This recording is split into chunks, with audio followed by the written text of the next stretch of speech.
কারো সব থেকে প্রিয় বন্ধু হতে পারিনি আমি।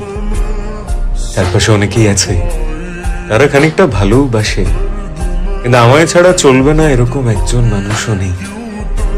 কথা অনেকের সাথেই হয়, অনেকের বন্ধুদের তালিকায় আমার নামও আছে, কিন্তু আলাদা করে জায়গা পাইনি আমি কারোর জীবনে।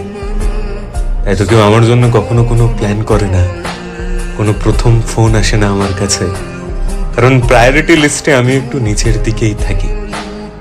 এরকম অনেক মানুষ আছে যাদের আমি খুব যত্ন করে সাজিয়ে রেখেছি নিজের জীবনে, কিন্তু আমায় ছাড়া তাদের জীবনে কোনো বদল আসবে না, কারণ সব থেকে প্রিয় বন্ধু আমি কারোর হতে পারিনি। আমায় ছাড়া সবার ঠিক চলে যায়।